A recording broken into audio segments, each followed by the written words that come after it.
Hello दोस्तों, my name is विशेष और आप देख रहे हैं विशेष जांगीड़ यूट्यूब चैनल। दोस्तों, पिछले वीडियो में हमने आपको वसंत के पहले पार्ट के वो प्रश्न उत्तर भी करवा दिए थे और कविता भी पढ़वा दी थी। तो चलिए दोस्तों, अब ये हमारा दूसरा पार्ट। चलिए शुरू करते हैं इस दूसरे पार्ट को। दोस्तों, इसका नाम है लाख की चूड़ियाँ। चलिए दोस्तों स्टार्ट करते हैं, दूसरा पार्ट है।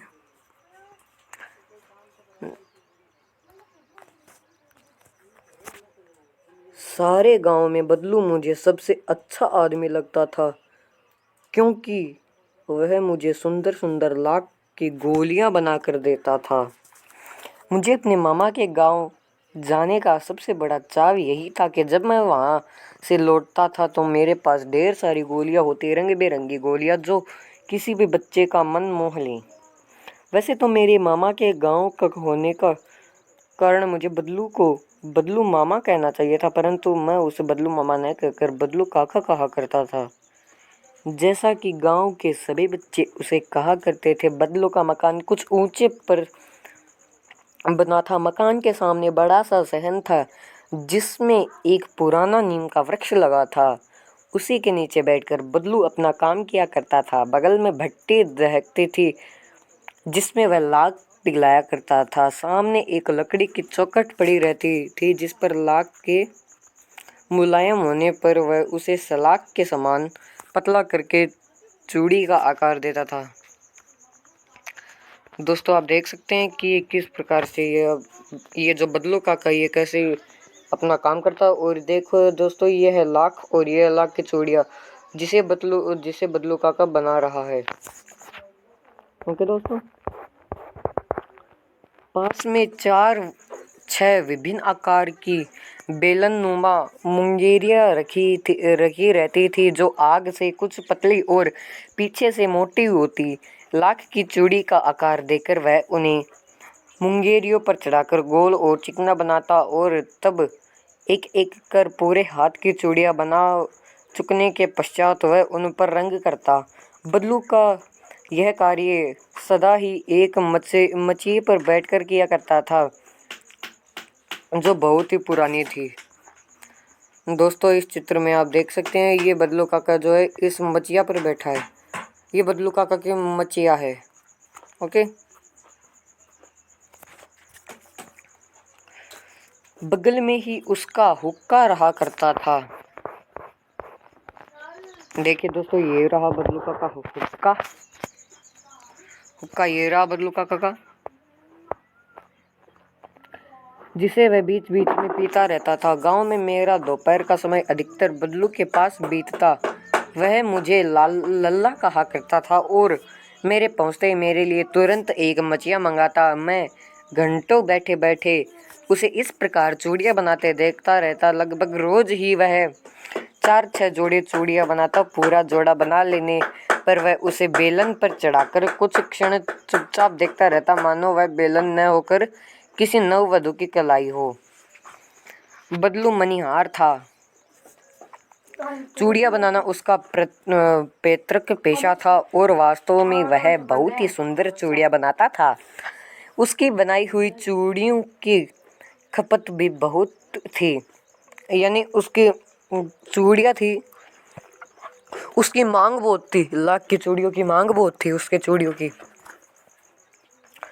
यानी खपत बहुत थी उसकी चूड़ियों की। उस गांव में तो सभी स्त्रियां उसकी बनाई हुई चूड़ियां पहनती थी। आसपास के गांव के लोग भी उससे चूड़ियां ले जाते थे, परंतु वह कभी भी चूड़ियों को पैसों से बेचता न था। उसका अभी तक वस्तु विनिमय का तरीका था और लोग नाच के बदले उससे चूड़ियां ले जाते थे। बदलू स्वभाव से बहुत ही सीधा था। मैंने कभी भी उसे किसी से झगड़ते नहीं देखा। हाँ, शादी विवाह के अवसरों पर वह अवश्य जिद पकड़ जाता था। जीवन भर चाहे कोई उसे मुफ्त चूड़ियां ले जाए, परंतु विवाह के अवसर पर वह सारी कसर निकाल लेता था। आखिर सुहाग के जोड़े का महत्व ही और होता है। मुझे याद है मेरे मामा के यहाँ किसी लड़की के विवाह पर जरा सी किसी बात पर बिगड़ गया था और फिर उसको मनाने में लोहे लग गए। विवाह में इसी जोड़े का मूल्य इतना बढ़ जाता था कि उसके लिए उसकी घरवाली को सारे वस्त्र मिलते, ढेरों अनाज मिलता, उसको अपने लिए पगड़ी मिलती और रुपए जो मिलते 100 अलग। यदि संसार में बदलू किसी बात से चिढ़ थी तो वह थी कांच की चूड़ियां से। यदि किसी भी स्त्री के हाथों में उसे कांच की चूड़ियां दिखती तो वह अंदर ही अंदर कूद उठता और कभी कभी तो 2-4 बातें भी सुना देता। मुझसे तो वह घंटों बातें किया करता था। कभी मेरी पढ़ाई के बारे में पूछता, कभी मेरे घर के बारे में और कभी मेरे शहर के जीवन के बारे में। मैं उससे कहता कि शहर में सब कांच की चूड़ियां पहनते हैं, तो वह उत्तर देता, शहर की बात और है लल्ला, वहाँ तो सभी कुछ और होता है। वहाँ तो औरतें अपने मर्द का हाथ पकड़कर सड़कों पर घूमती भी हैं और फिर उनकी कलाइयाँ नाजुक होती हैं न। लाख की चूड़ियाँ पहने तो मोच ना आ जाए। अब देखिए, जो ये आप लल्ला के आगे ये जो चिन्ह देख रहे हैं, ये देखिए, ये चिन्ह देखिए, आपको दिखाता हूँ।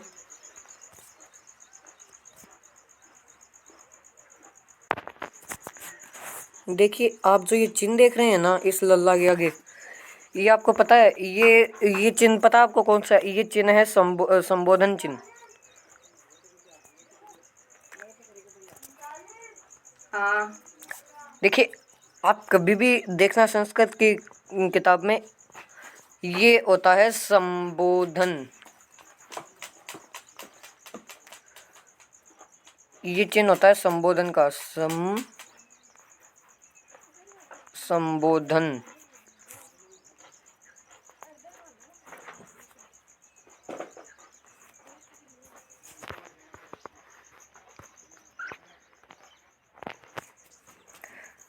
ये चिन्ह संबोधन का होता है।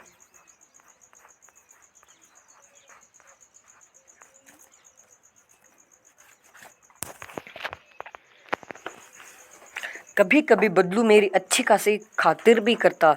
जिन दिनों उसकी गाय के दूध होता, वह सदा मेरे लिए मलाई बचा कर रखता और आम की फसलें में तो मैं रोज ही उसके यहाँ 2-4 दिन आम खाता। परंतु इन सब बातों के अतिरिक्त जिस कारण वह मुझे अच्छा लगता था, यह था कि लगभग रोज ही वह मेरे लिए 1-2 गोलियां बना देता था। मैं बहुधा हर गर्मी की छुट्टी में अपने मामा के यहाँ चला आता और 1-8 महीने में वहाँ रहकर स्कूल खुलने के समय तक वापस आ जाता। परंतु 2-3 बार ही मैं अपने मामा के यहाँ गया होऊंगा, तब भी मेरे पिता की एक दूर के शहर में बदली हो गई और एक लंबी अवधि तक मैं अपने मामा के गांव न जा सका। तब लगभग 8-10 वर्षों के बाद जब मैं वहां गया तो इतना बड़ा हो चुका था कि लाख की गोलियों में मेरी रुचि नहीं रह गई थी। अतः गांव में होते हुए भी कई दिनों तक मुझे बदलू का ध्यान न आया। इस बीच मैंने देखा कि गांव में लगभग सभी स्त्रियां कांच की चूड़ियां पहने हैं। विरले हाथों में मैंने लाख की चूड़ियां देखी। तब एक दिन सहसा मुझे बदलू का ध्यान हो गया। बात यह हुई कि बरसात में मेरे मामा की छोटी लड़की आंगन में फिसलकर गिर पड़ी और उसके हाथ की कांच की चूड़ियां टूटकर उसकी कलाई में घुस गई और उससे खून बहने लगा। मेरे मामा उस समय घर पर न थे, मुझे ही उसकी मरहम पट्टी करनी पड़ी। तभी सहसा मुझे बदलू का ध्यान हो गया और मैंने सोचा कि उससे मिल आऊं। अतः शाम को मैं घूमते घूमते उसके घर चला गया। बदलू वहीं चबूतरे पर नीम के नीचे खाट पर लेटा था। नमस्ते बदलू काका, मैंने कहा। नमस्ते भैया, उसने मेरी नमस्ते का उत्तर दिया और उठकर खाट पर बैठ गया। परंतु उसने मुझे पहचाना नहीं और देर तक मेरी ओर निहारता रहा। मैं हूँ जनार्दन काका, लेखक ने कहा। आपके पास से गोलियां बनवा कर ले जाता था ना मैं, अपना परिचय दिया लेखक ने। बदलू फिर चुप रहा, मानो वह अपने स्मृति पटल पर अतीत के चित्र उतार रहा हो। और तब वह एकदम बोल पड़ा, आओ आओ लल्ला, बैठो, बहुत दिन बाद गाँव आए। दोस्तों देखो, मैंने आपको बताया था ना, ये जहाँ भी हो ना संबोधन चिन्ह होता है, समझ जाना कि ये संबोधन चिन्ह है। यानी हम किसी को भी बोलते हैं ना, जैसे हमने हे राम बोला, हम कभी भगवान का नाम लेते हैं ना, हे राम, हे राम। इसके आगे ये संबोधन चिन्ह लगा होगा, है ना। यानी इसका मतलब क्या है कि हम जो भी बड़ों के आगे कुछ लगाते हैं ना, जैसे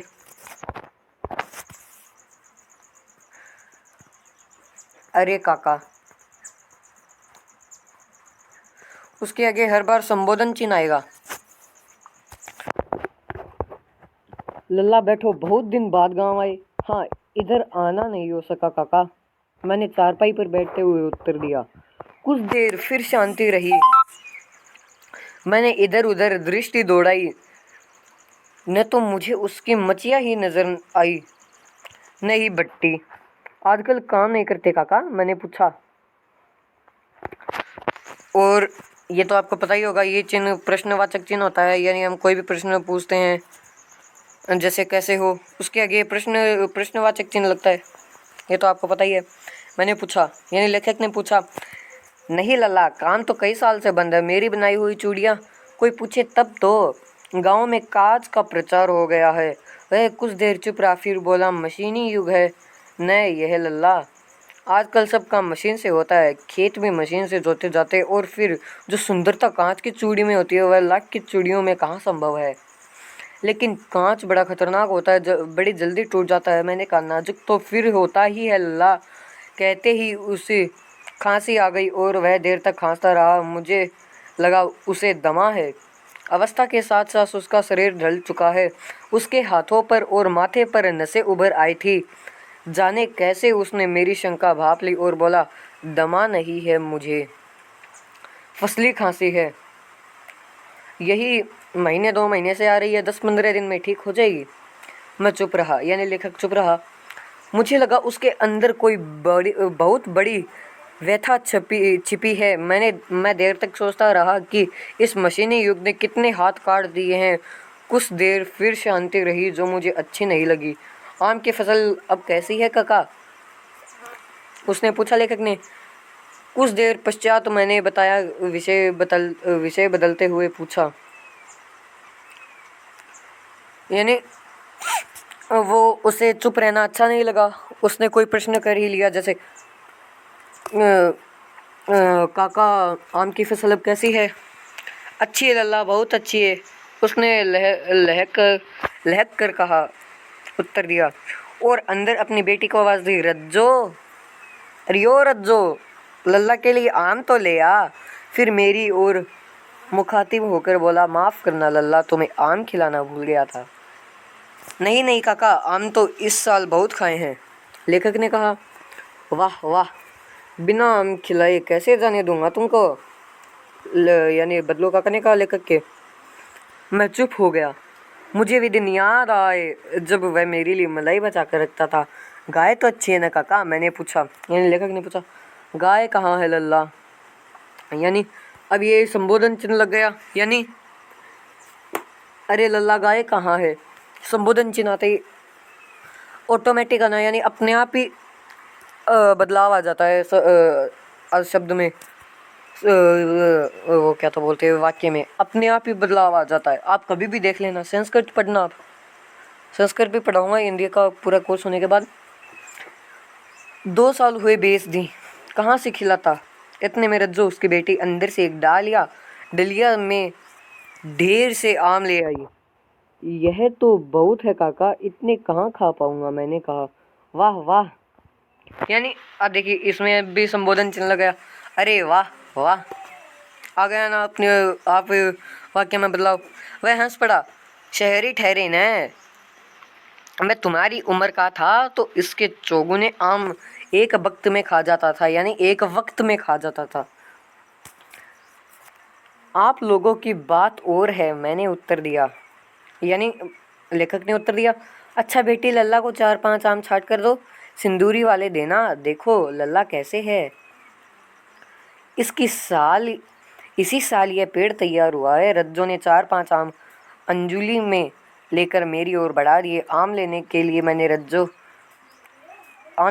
मैंने हाथ बढ़ाया तो मेरी निगाह एक क्षण के लिए उसके हाथों पर ठिठक गई। गोरी गोरी कलाइयों पर लाख की चूड़ियाँ बहुत ही फब रही थी, यानी बहुत ही जच रही थी, एकदम सूट कर रही थी, एकदम मस्त। बदलू ने मेरी दृष्टि देख ली और बोल पड़ा, यही आखिरी जोड़ा बनाया था। जमींदार साहब की बेटी की विवाह पर 10 आने पैसे मुझको दे रहे थे, मैंने जोड़ा नहीं दिया, कहा शहर से ले आओ। मैंने आम लिए और खाकर थोड़ी देर पश्चात चला आया। मुझे प्रसन्नता हुई कि बदलू ने हार कर भी हार नहीं मानी थी। उसका व्यक्तित्व कांच की चूड़ियों जैसा नहीं था कि आसानी से टूट जाए। धन्यवाद दोस्तों। इस कहानी के लेखक है कामता नाथ। दोस्तों अगर कहानी पसंद आई हो तो वीडियो को लाइक कीजिएगा, शेयर कीजिएगा और सब्सक्राइब कीजिएगा। थैंक यू दोस्तों। आपका दिन शुभ हो। दोस्तों आप वीडियो देखने के लिए धन्यवाद।